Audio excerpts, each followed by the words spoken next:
Hi, I'm Annie Botticelli, and this is the Storyteller Forecast for Gemini for June 2016. Go to my website, anniehelpsyou.com, or click on the link below this video, see what's new on my blog, and while you're there, sign up for my free email newsletter and become part of my community and get perks.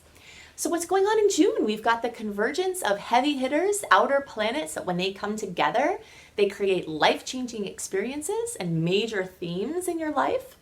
We have two of those. We have Mars going direct. We've been talking about Mars retrograde for a long time, so that is noteworthy. And we've got things specific for Gemini. So I'm going to take the things specific for Gemini first, and then we'll go into good detail about these three transits that will affect everyone. Wherever the personal planets are congregating, it's like there's a little party in that area of your chart. And the players involved and the sign they're in and the house they're in all tell the story about the energy of what's happening at the party, or the gathering, we'll call it. So the early degree placements, oh wait, before that we have to talk about birthdays. Most of you are going to be having your birthday this month. Birthdays are amazing astrological power periods. Every planet in the sky, when looked at through the perspective of the astrology chart, represents something about life. And the sun represents desire, what you want, what makes you sizzle with excitement. So wherever you have the sun, whatever sign and whatever house you have it in, that shows the things that you really want in this life. And when the sun in the sky gets back to the same point that it was at when you were born, it creates a portal for your desires. So you get your birthday wishes. Birthday wishes are astrologically based. Many things that we just commonly do, or rituals that we have, are actually based in astrological truths. And this is an example of that. So I did a video called Making Wishes Come True Using Astrological Power Periods. You can search for on my website that goes into great detail about how to use your birthday wishes, how to do your birthday wishes, how to phrase your wishes, and all of that, the difference between intentions and wishes and why you want to differentiate those. So check out that video. If you search for Annie Botticelli, Making Wishes Come True, you can find that there. At some point I'll have that in a blog version as well, but for now we've got the video. So make the most of your birthday wishes and have a happy birthday. Okay, so now let's talk about this congregation of inner planets. For the early degree placements, you're going to start to feel this in the first house. Early degree placements, again, a reminder about that, the beginning of the sign, so like the 20th, anywhere between the 20th and 22nd, and then up till the end of the May, basically May-born Geminis, you have an early degree placement. The 1st through around the 10th are middle degree, the 11th through the 20th, you're the later degree placements. If you're watching for your rising sign, 0 to 9 degrees is early, 10 to 19 is middle, and then 20 to 29 is late. The reason why I differentiate this for you, even though it's a little bit laborious to have to listen to and try to figure out, is because your charts can look very different, especially between the early and late degree placements. Your charts can look completely different. And if I don't speak to that, then I'm not giving you the accurate story about what's happening. Okay, so it's like things happen for the early degree placements first. It's like you're waiting online to order lunch, okay? If you're an early degree placement, you're getting your lunch first. And the other people, the middle degree and later degree placements, they're online, so they have like the energy, they can feel the energy of lunch happening, feel something coming, I feel something, but it doesn't really happen until you get in your turn, up to your turn in line. So the early degree placements and some middle degree placements have this congregation of inner planets in the first house that has to do with renewal, rebirth, your physical body, your image out in the world, how people see you, how you dress, what your hair is like, you know, what your personality seems to be, you know, what everything that you put out into the world is your mask, is your thing that people first notice about you, has to do with your first house, and everything about your physical body is there as well. So big focus there, you know, in redefinition of yourself, figuring out if what you're presenting to the world is what you want. So if you make a list of your priorities and a list of the things that you would like people to know you as, then you start to match up those things and they're not matching, then you make the changes to bring integrity or integration to those. And that's what's happening at this time. And this is what happens at birthday time or when the planets start moving over your ascendant. So you'll feel this energy whether you're watching for your rising sign or your birthday. It's like big time of reinvention. So the rest of the middle and later degree placements, and even to some degree you early degree placements, are going to have energy in the 12th house still.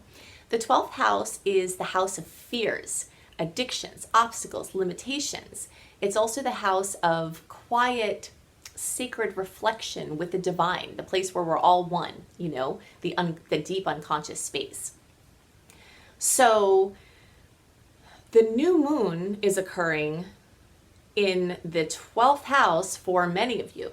The rest of you have the new moon in the first house. So there's this like this telling of this story between the 12th and the first house.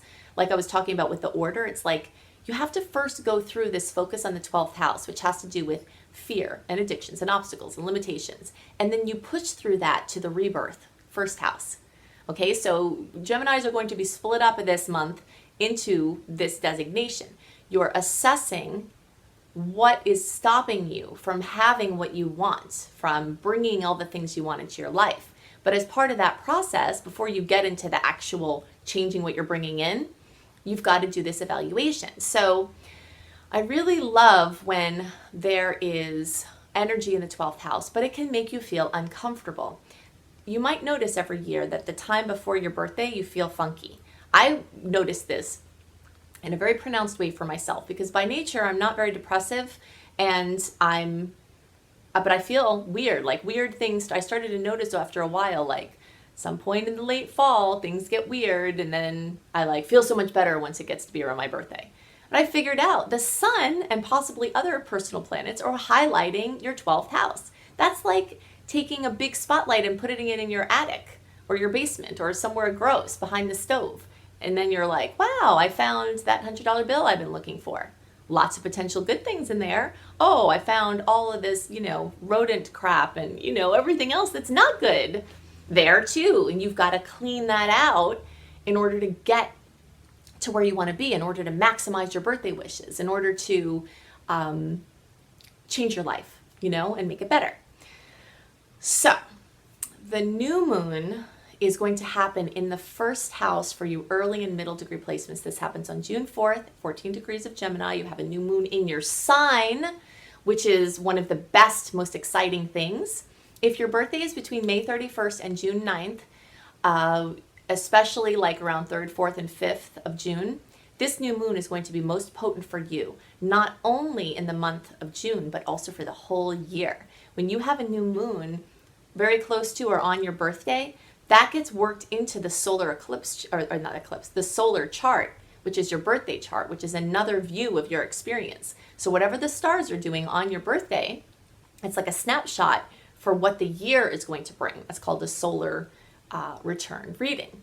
So if you look at a chart like that, you can see these things ahead. So when you have a new moon on your birthday, which people with June 3rd, 4th, 5th are going to have, or even if you've got, around 13, 14, 15 degrees for your rising sign, you'll have the new moon on your ascendant. This is going to be a really potent year for you. Very, very potent year. Especially for overcoming fear, overcoming addiction, overcoming limitation. So it's very exciting. So the new moon's either going to be in the first house or the 12th house for the middle and later degree placements. But it represents some of the same energy. It's like, now you have a new insight about something that brings the rebirth. That's another thing that this new moon in the 12th house can bring, is a major insight. Have you ever had that I know I have it happen all the time, but I'm spiritually speaking, so I'm always having insights, But it's like, this is the kind of energy that can bring the kind of insight that changes your life. Like you read a book and you're like, oh my gosh, my life is different now because I had an insight about something. That's what this is like. So the full moon is going to happen in your partnership energy. It's going to be on June 20th at 29 degrees of Sagittarius. Early degree placements will have this happen in the 8th house. Middle to late degree placements will have this happen in the 7th house. For all Geminis, there's this similarity in the way that there's fullness, completion, fruition, possibly drama, possibly happy culminations. I can think of some full moons where were some of the best days I've had in my life. You know, there was like emotion coming together in a way where it was just like really memorable. So it doesn't have to be something bad. We've come to associate full moons with the type of drama that is something bad, but that's not always true. It's emotional fullness, which, because people are running around so much and not paying attention to how they feel, especially Gemini energy, when the full moon comes, sometimes it can be emotional, not in a good way, because you've been putting off dealing with something emotional and then it all comes up at once.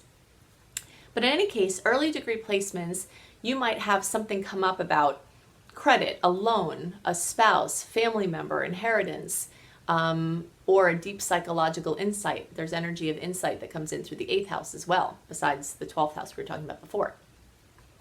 The middle to later degree placements, this full moon is in your one-on-one relationship house. So like an argument or a moving forward from something having been completed. You know, sometimes there's a point of conflict, and because then something shifts, you can move on in a better way.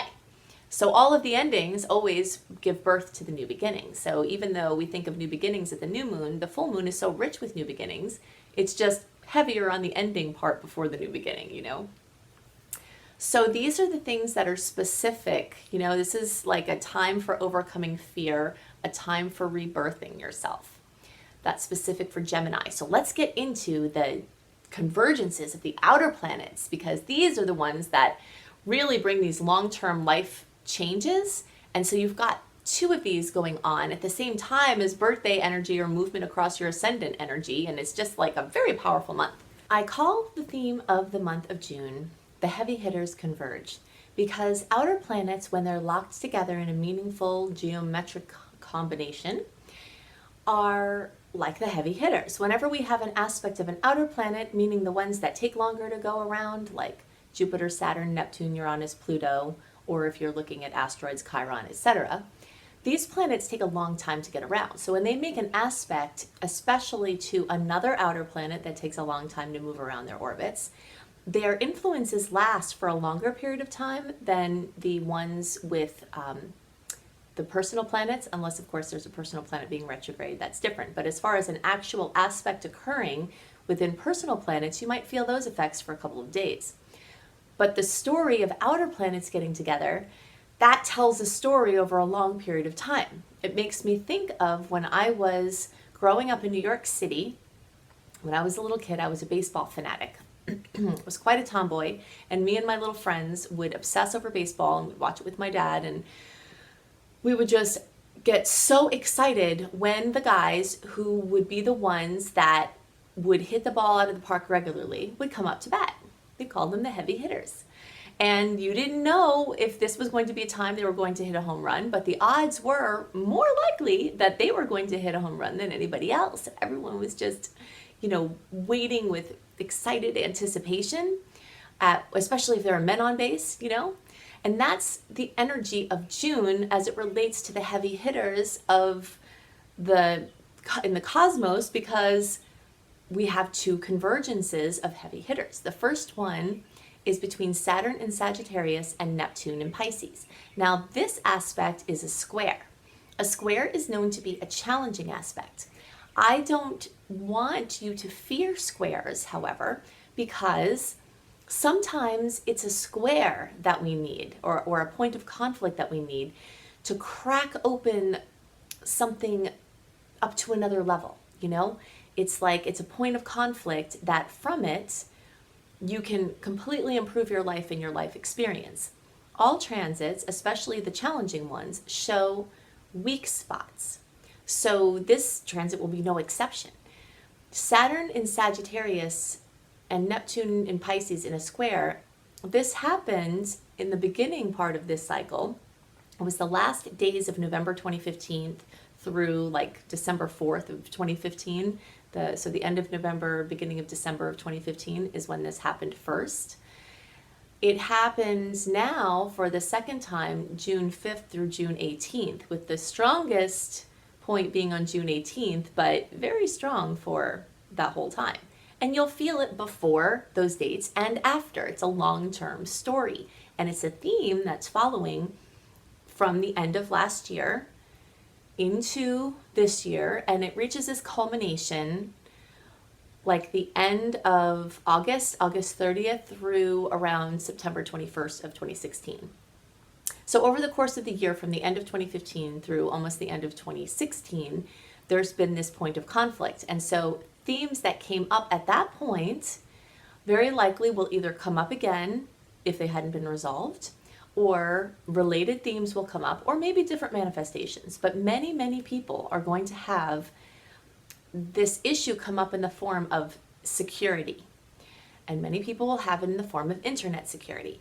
When Neptune, the energy of Neptune and Pisces is very much behind the scenes. It's private stuff. So things that you want to be private, with Saturn coming and making this square to Neptune, they might not be private anymore. So I always post these horoscopes at least a month and sometimes more early so that you can have a heads up for what's coming, so that you can take action. So one of the places that I recommend that you take action here is around this square, and it's around security. So I think it's a wonderful idea for you to change your passwords, to add whatever steps you can to beef up the security, to have a professional do a security check even, or research ways that, if you don't have the money to do that, research ways to beef up your internet security. Be careful of the things you post on Facebook and social media. Just have a new level of awareness of apps and how people are gathering information about you and your what you're doing on the internet, things like that. This could also be home security or work security or anything having to do with things that you want to be private that might not be completely secured. So you want to try to go through between the time you listen to this and then, and strengthen as many of these weak links as possible. That's a really good use of the energy. There are also likely to be a lot of conflicts or things that come up regarding fear and faith. And so here are some questions to ask that can lead you down a good path with using this energy in the best way. One is, and this is kind of along the lines of what I was talking about with security, but where are you putting your trust? And is that well placed? And that can be having nothing to do with internet security. It could be in relationships. It could be with, who knows, whatever. Ask the question, where are you placing your trust? And maybe it's not the best place to place it. Where could you place more trust and you're not? There's also a very major spiritual component to this, because trusting in the benevolent source and clearing up any issues you have with your connection to the divine could be what's coming up here for many people. So maybe you're placing your trust in things that are changeable and movable in the third dimensional reality, and we all know that those things are or always changing, but the connection with the divine is something that isn't changing. So spiritual revolution could occur from this transit for many. Where are your boundaries? Are they secure? Should they be more secure in certain places? And should they be less secure in certain places? Sometimes we're putting up walls in places where we really want something to come in, So this square can bring up all of those things. If you want more love to come into your life, if you want more money to come into your life, figuring out where you're putting up blocks to receiving those things is going to be relevant for many people. Of course, I always love suggesting inner work, because sometimes this boundary setting thing is not in our conscious control. It's very much in our unconscious program. And the only way that you can really get at those unconscious programs is by working on the unconscious level. One of the books that I talk about all the time that works very well for helping you to set healthy boundaries in places where you need them and take some extra walls away in places where you're trying to bring more in is a book called The Presence Process by Michael Brown. It's masterful for that. So you can look to see where your boundaries need to be bolstered and where you need to be a little bit more lax in certain places, things like that.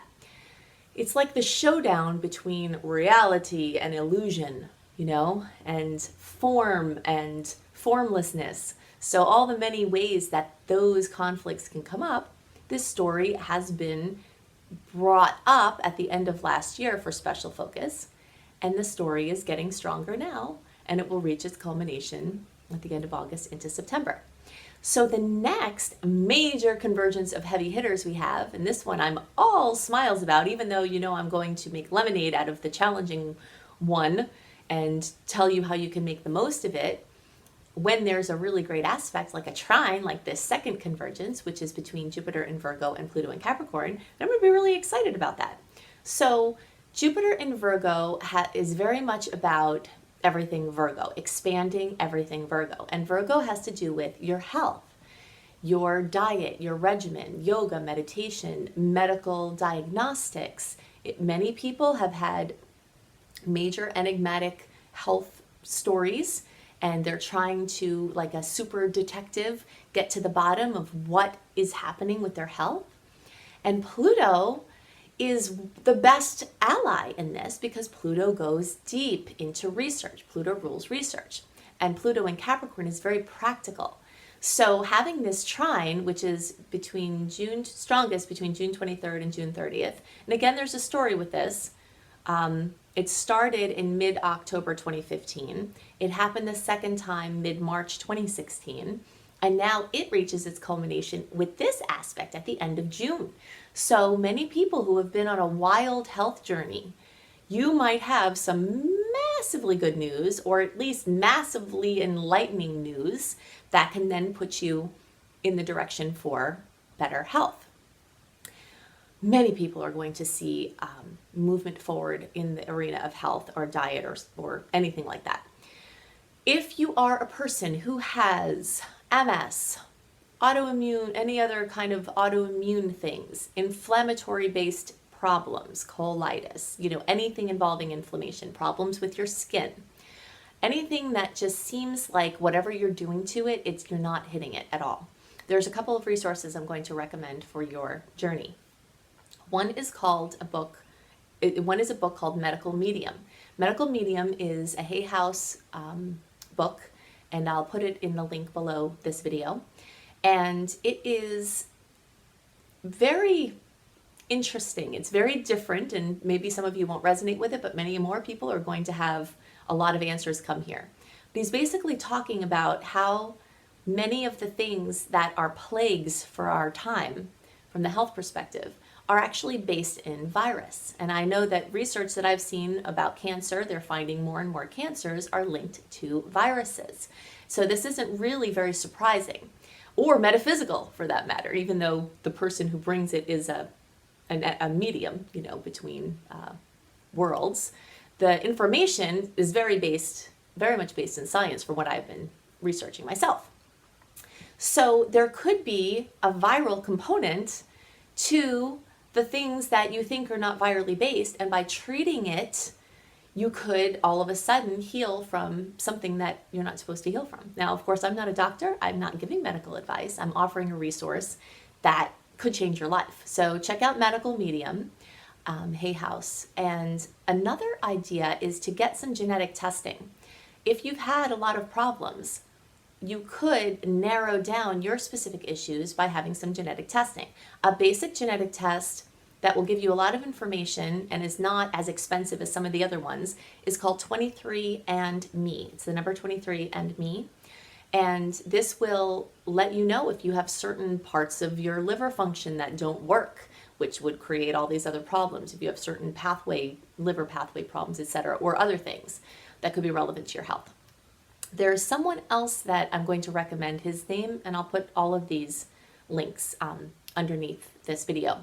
And is a man, his name is Gino, and he is a friend of mine who is very gifted with understanding how science and physiology work, and he has helped many people heal from things that were considered terminal.